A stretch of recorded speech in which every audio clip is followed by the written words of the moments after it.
Okay, dude. Utah versus Florida. Guys, it's so nice to get a Want to win. know? It's Want to actually, know? dude, dude, I couldn't sleep last night. I was so nervous for this game. And we came out first play of the game throwing for a touchdown. Nothing feels better than that. Yeah, I agree.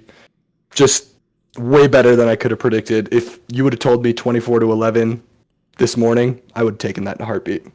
Oh, of course, yeah. I mean, dude, we finally got that Power 5 out of conference win.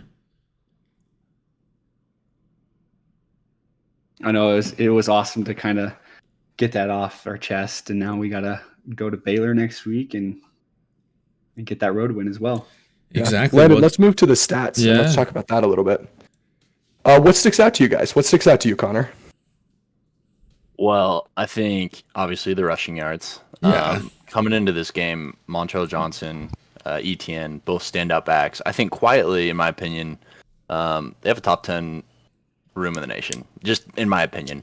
At least that's what it seemed like. They were decently productive last year. And 13 rushing yards. Like, That's nothing. insane. I thought that Utah didn't run the ball super well, but in comparison to that, and obviously it's because, I think Mertz probably averaged like -3 yards a rush just because he got sacked so many times. But yeah, really, really impressed with Utah's ability to stop the run, and kind of surprised that Florida wasn't able to establish the run. Yeah, I think we all underestimated like how much the inexperience on that offensive line was really going to kill Florida because you just see the sizes of those players. You just see how physically massive they are and you're like, "Oh, they'll be fine blocking. Like they're such big guys, they're going to be strong, they're going to move people." But like experience really does matter and like that like killed them today. You saw it many times. They had small little holding penalties off false starts that really, really hurt Florida, especially in the red zone.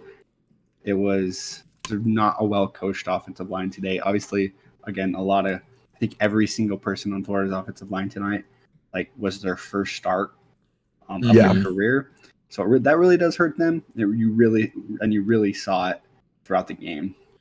Yeah, they really shot themselves in the foot with penalties, especially the one that comes to mind that was a pretty critical penalty in terms of momentum was that 4th and 1 in the red zone. They were going to go for it, potentially get it. False start right there, goes to a 4th and 6. They kick a field goal, their kicker shanks it right. That's a big play right there. And the inexperience, you can recruit as good as Billy Napier is recruiting, but without the experience and the coaching, a lot of that talent's not going to be realized immediately. Yeah, Well, 100%. I think another penalty that really stands out is when Utah literally punted the ball and the special teams unit had 2 number 3s on the field, Oh. and it gave the ball back. Was just soul crushing for Yeah, the that was Florida unit trying to brutal. get off the field. Horrible for that defense that got to stop and then had to come back onto the field. So yeah, Florida's they just inexperienced in a hostile environment. So many false starts, so many penalties. Totally shot themselves in the foot with all the penalties. Yeah, like this is just such a weird game because Florida literally hasn't come out west in like 30 years or more. They really haven't had an out of conference game out of Florida in so long. And I think you could tell it was a little weird for them. Usually they're traveling, their plane ride is an hour, 2 hours, 3 hours at the most. But this is a, 6-hour plane ride from Florida. They had to stop in Dallas, they had to come to Salt Lake, and I think they were pretty unprepared for how raucous the environment was going to be. I agree with you. It's really weird to say, but I had a weird feeling that they had become like a Pac-12 team almost when we were playing them. I don't know. In like a weird way, it felt like having to travel out of the South, having to travel out of SEC country. It kind of took away some of that mystique of an SEC team, SEC program. Yeah. If you guys kind of get what I'm saying there. I think it just shows like how sheltered all of those programs are. Like they almost never play anyone difficult out of Exactly. conference. They have 8 conference games, like they all have inflated win totals because the schedules, right? Yeah.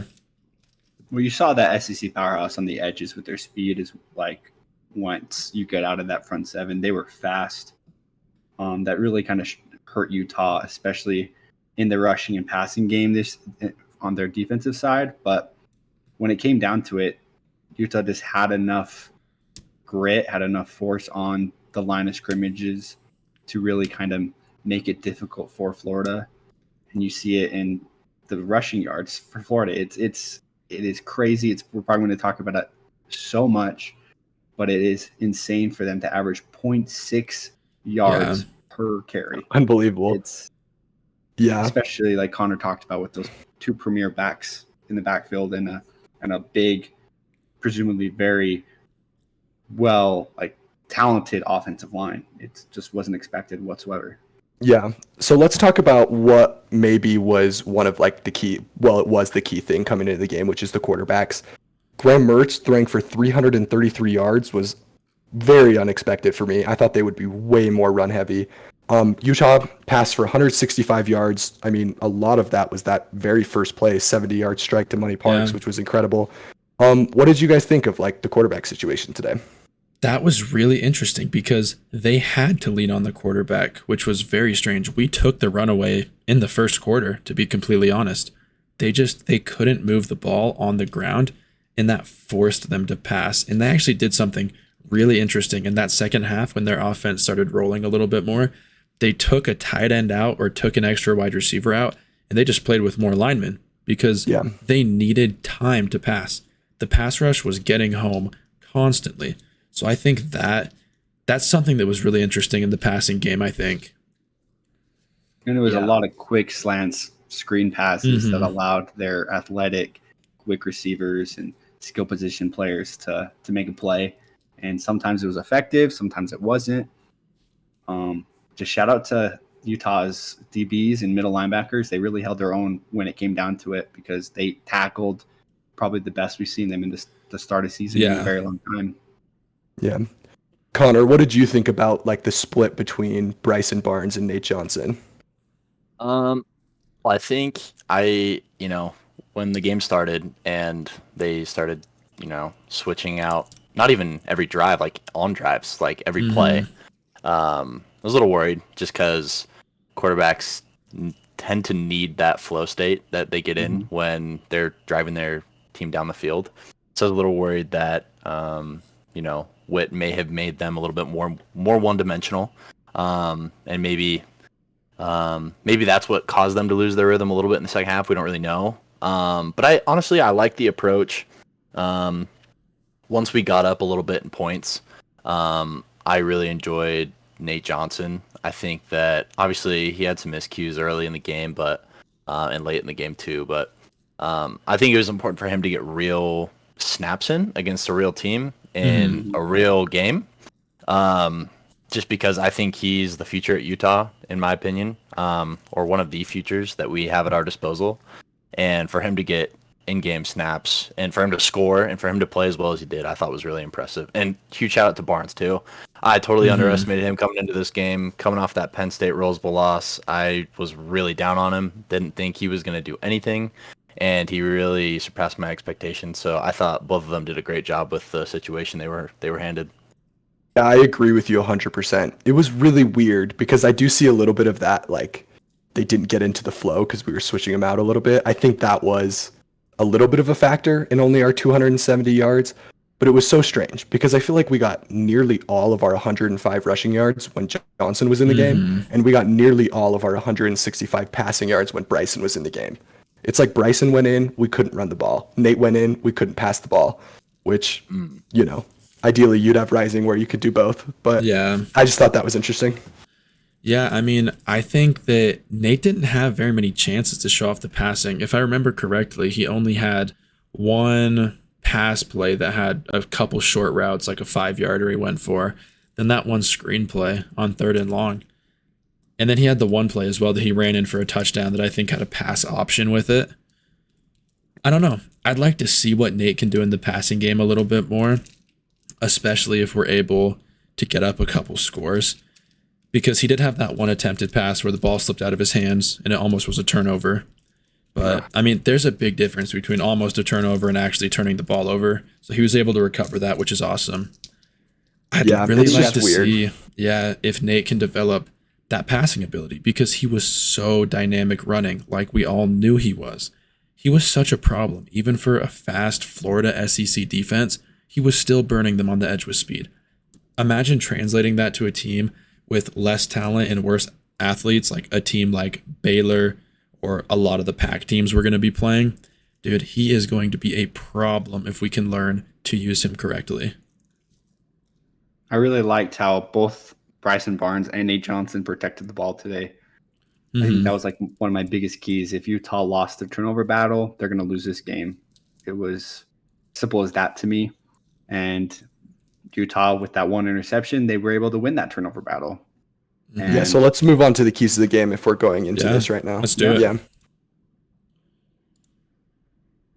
So yeah, like Ethan was talking about, win the turnover battle. Keep going, E. Yeah, like we talked about this earlier in one of our videos, and we kind of don't want to toot our own horn, but we kind of hit every point perfectly. Utah, if they These won were that some turnover nice battle, keys to the game, dude. Yeah, we freaking nailed it. This was nice. This was what we predicted before the game, and I mean, I think you can see everything like came to pass, you know. And it's crazy to me that Utah was able to hit all those points and Florida wasn't. And it shows you how key it was to be able to do those things. Yeah, I will say though, I want to give a shout out to Graham Mertz. Did not expect him to play as well as he did. Threw for over 300 yards, averaged 8 yards a play with one interception. That wasn't. I mean, it was kind of his fault, but it was like balled by a 50-50. receiver, right? That Ricky Pearsall connection was special. I think Pearsall almost hit 100 yards. They did not protect Mertz though. I think Utah had 5 sacks in this game. And so, yeah, and a lot I of think pressures too.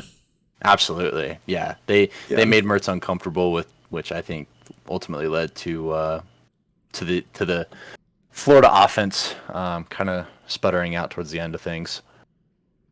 Yeah, when they brought in that 6th offensive lineman, they couldn't get pressure, and Grant Mertz was able to bring Florida down the field and kind of dice Utah's defense. But as soon as he got that pressure, he kind of had a little bit of his hands were a little slippery, and he wasn't creating those plays as well as he was previously. Yeah, honestly, I think that Mertz was one of their best players in this game. Like he 100%. way surpassed my expectations. I think their best unit was probably the defensive line. They held their own, and honestly, they destroyed us in run. We could not run on that defensive line. They were just too big. They were too physical. We had to go outside. You know, Nate Johnson's all of his runs were to the outside. But Mertz, honestly, probably the second best player besides that defensive line unit. I really thought he showed himself well. I thought he was composed, you know, when he needed to pass more. I honestly thought he did great. Yeah. Yeah, I mean, one of the keys to the game at Utah, looking at it, limit big plays we had on there. I think Utah did a very good job of that tonight. They had a few gash plays, but that's just football. That's going to happen. There weren't any 70-yard touchdowns. There weren't any, we should have tackled him in the backfield, but he broke a tackle and ran for 60 yards. Nothing like that happened. We really limited the explosiveness of Florida. When they scored, we made them work for it. We made them work for every play of it. Yeah, how many plays over like 20 yards did they have? Like 2? Yeah, like 2 Maybe total. that pass to the tight end in the first quarter, and then they had that I can't even remember the other one. Like Ricky Pearsall. The Pearsall got behind the defense. Yeah, got behind the defense. To be honest, it was one of the best defensive performances I've ever seen. Honestly, they shouldn't have even scored that one touchdown, because that catch that was ruled a catch, it was not a catch. It was a drop. It definitely hit the ground. It was pretty clear to see on replay. If they had called that a drop to begin with, it definitely would have stood or maybe even been confirmed. And they ended up scoring right after that, of course. And then there was a pretty trash. Same drive, a super weak PI called to once again extend their drive. I honestly don't believe Florida should have even scored that touchdown. I honestly think that Utah could have held them to 3 points very, very, very realistically without that bad whistle. Yeah, I definitely agree. So yeah, let's go a little bit through these keys. So win the turnover battle, check for Utah. Dominate on the offensive line. I'll give it a partial check because we couldn't do anything in the run. Pass protection, 0 sacks. That's dominating. Yeah. And limiting big plays, I'd say we do that. And as far as Florida goes, forcing Utah to pass, not really. Utah's offense wasn't really dynamic, but they didn't really shut anything down per se. Establish the run definitely didn't do Yeah, that. very, That was very probably their bad weakest there. thing. And protect the QB, they didn't do that either. Connor, do you have anything you wanted to add? Like you would like to add, like any keys that you thought that Utah hit that we don't have on here? Um, well, if you guys watched any football last season, you guys would know that special teams was a Oh yes, huge dude. Achilles heel for Utah, and I thought that Baumeister, our punter, MIP for sure, most improved player by far, 1,000%. definitely. He was amazing. Yeah, how did he get so good? I think he probably, well, I don't know, I have the exact stats in front of me. Probably 3 punts inside the 10, like just absolutely outstanding punting from him. And our field goal kick, man. I mean, he missed a 55-yarder, but who's going to hit a 55-yarder He consistently? hit a 51 He too. hit a That was 51. incredible. He barely missed the 55. Yeah, exactly. I'm super impressed with our special teams unit. Obviously, there were some miscues. We didn't have a great return game, but I mean, it's game one. Things like that are going to happen. But I did think that special teams was going to contribute to this game, and I think I forget the freshman's name, but it was a returner Mikey for Florida. Matthews. Returner for Florida, number 3. Yeah, Eugene so Wilson. So he caught the ball on the 5. A great punt again by Baumeister. He caught the ball though, and Utah was able to smother him and down him at like the 3-yard line. So just inexperience like that. A freshman returner coming in, not being aware of the situation. But other than that, I think special teams, Utah definitely won things there. I think that was one of my keys to the game. I was looking forward to watching, but yeah. Yeah, if I could add a retroactive key to the game for Florida, I would have said reduce penalties. I knew they were a fresh unit, but the penalties really hurt them this game. It cost them probably at least a touchdown worth of points with all of those penalties they got. Yeah, it goes back to like what we talked about, where we definitely underestimated the youth. Like they did not have guys that were ready for the moment. Like those guys were not ready to play a big game. And like maybe by the end of the season that changes, but they weren't ready. I think that's a testament to how hard it is to play at Rice Stadium. It's loud, it's hard. They're on top of you all game, especially when you're on that south end zone. The student section is right there, and we saw a lot of trouble for Florida when they're down there. It's really cool to see that like Rice Schools hopefully get some of that respect that they get it needs. I won't lie. It was funny to me. These Florida players were tweeting "little ass stadium," and they got like 6 false starts.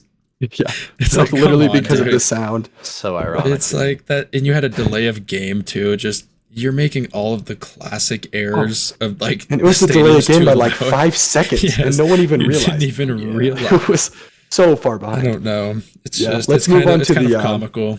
Yeah, let's move on to the position group comparison. I think. Probably bring all the checks up. I'll just bring everything in. So let's just go over this pretty quickly. What do you guys think we got right as far as the position group comparison, and what did we miss on? I think starting at the top, I think QB was correct. Graham Mertz outplayed the composite duo of Barnes and Johnson. I think it didn't translate to a bunch of points, but he passed for 344 yards, I believe, and he overall had a pretty solid game. I don't know. That one's debatable, though.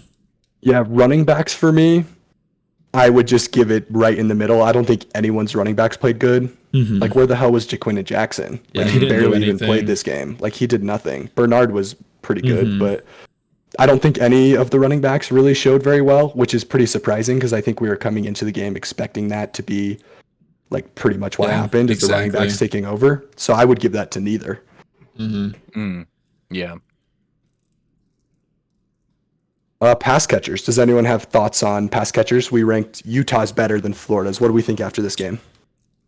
I think Ricky Pearsall nailed it, man. He had a great game, especially in the second half. I think that obviously you can cite that Money Parks 80-yard bomb from I think there were a lot of plays in this game where great catches were made. Florida also had that outstanding catch that they made, their only touchdown of the game. I think they were both talented on both ends of the football. I think maybe you would still give the edge to Utah, just because of, I don't know. Pittman had a very disappointing drop. Oh, that was so bad. And I don't know. I'll probably still give the edge to Utah here, just because I think overall we had more production. But Ricky Pearsall, again, huge shout out to him. He balled, and yeah. Yeah, I think that Utah's group is better. They have more talent. Yeah. But I think that Florida's did better in this specific game just because they passed so much more than we did. Mhm. Yeah. You know, like they're just going to have better stats than Utah's will just because Utah just with two backup quarterbacks, a third string and the fourth string, you're just not going to throw that much. Yeah, responding to Tayton Wright, your comment about Vele needing more touches. I think Vele struggles to get open sometimes, and I'm not sure if our game plan really incorporated him a lot. I don't know. I just don't feel he's like not we a ran many plays separation for him. receiver. I've never believed he's a separation receiver. That's his biggest thing is he can't get open. Like his catch radius is pretty good and he's pretty athletic, but the reason I've never been high on Vele is I just don't think he can get open. He just doesn't have that foot speed. He doesn't have the crisp roots like he needs to, where he'll get some plays, but it's just he can't consistently do it against really good corners. Especially against the speed that Florida's secondary has. It's going to be rough for someone who doesn't have that burst of speed, that quick first step that Devon Bailey doesn't have. Yeah. O-line, I think we've talked about pretty extensively already. I think firmly in Utah's favor because Florida couldn't pass block or run block, where Utah's could just pass block. So I think that's a pretty clear one that we got right. DBs, I'd also say Utah still. Yeah, I think Florida's DBs when they were actually tested, like pretty much didn't make any plays at all, really. You know, we just didn't throw that much. Whereas Utah's DBs, they were throwing a lot, but we still stopped them quite. Shout out to Jason Marshall Jr. Man, gave up his first touchdown of his career. That's bad. Oh, yeah, we had a comment from a Florida fan that was talking about how good he was, and it just is hilarious. Jason Marshall Jr. is locking you guys up defensively. You guys are going to get cooked by him. He's never given up a touchdown. He's the best player on either of these teams defensively. First offensive play of the game. Gives up a massive TD. 70-yard TD at single coverage, basically. He literally just couldn't keep up with Money Parks is the funny thing. Like, he just wasn't athletic enough. Straight up, dude. Yeah. Which is crazy. Like, badly, too. Yeah, and I want to talk about Cole Bishop if we're talking about DBs.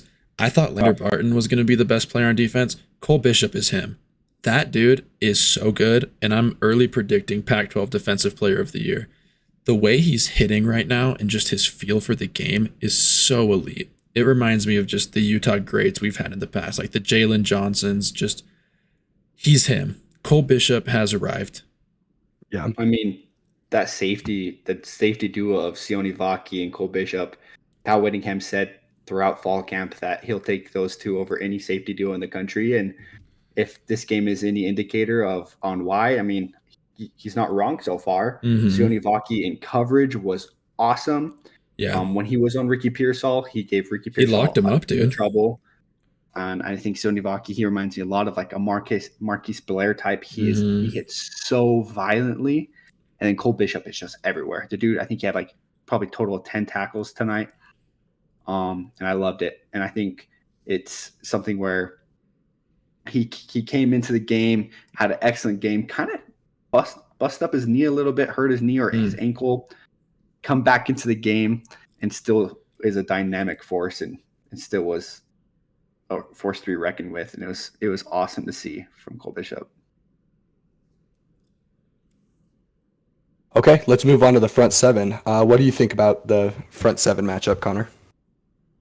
Yeah, I think overall, obviously, I think, one thing that I wanted to bring up real quick was Levani Damuni. Didn't see much action many highlight reels, I guess, from our LBs.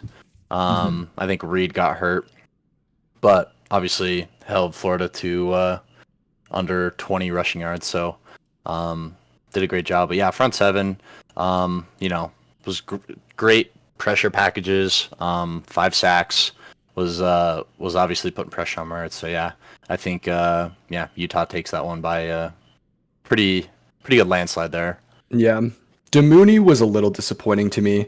I feel like he's really kind of like the run stopper back we have, whereas Reed is kind of the coverage guy. And so when Reed went down right away and we were stopping their run, like what role did Damuni really have? I think we saw a lot of Fotu there, who actually played really amazing. I think he did play well. Shout out to Sione Fotu, bro. He played awesome. And so I think he was way better than DeMooney was in this game. I But I agree. think DeMooney will have a better matchup probably against Baylor because I don't think they're going to have the same speed Florida had. And DeMooney will be a lot more helpful in that matchup, I think. Mhm. Yeah, I that's was a good point. Yeah, I was Many definitely a couldn't read little disappointed with the Mooney's foot speed and coverage. Like we're saying, he looks a bit like a bruiser, and I do think we have a lot of depth at that position though. So people like Fotu, Karene Reed's coming back. I think we'll be able to cover that pretty well. Yeah, and I think a duo of Karene Reed and Demoni, I can't ever say his name, is it's going to be good. Obviously, Karene Reed getting injured, he was concussed at I think like the third, fourth play of the game. Really kind of hurt us. But then, like we talked about, Sione Fotu came in and he played an incredible game. He was everywhere and was able to tackle every single person that came in his way. Yeah. Okay. Let's go take a little victory lap. Let's show our predictions from our episode we did. So I predicted 24-17. Ethan predicted 27-13, and Landon predicted 31-17. So I think we were pretty spot on.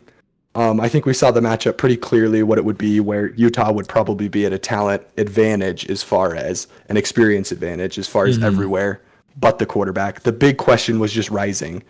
And so, I'm pretty happy with my pick. I think we did pretty well on that. Yeah, we all nailed the margin of victory pretty spot on. It's hard to predict our defense was going to be that good. But dude, the margin of victory, super close for all of us.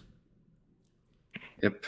Somebody cooked in here, that's for sure. Somebody did cook, and that actually takes us for week 1 of college football. For the first game here, we are all 1-0 with our picks, and Let's Talk Sports is 1-0 against the spread as well, because we did pick Utah to cover. We did pick Utah to cover. We did. So, yeah. Well, I think that we can all say this was a really, really positive first game. Baylor next week is going to be super interesting because I think they're less talented than Florida is, but it's also on the road. So who knows how that's going to play. But we'll talk about that later. But anyways, thank you all for listening. Please subscribe to the podcast, comment, tell us what you thought about the game, and we love responding to your comments. A shout out to Connor coming joining us on tonight. Yeah, huge Special feature. thanks to special guest Connor. Happy to be here.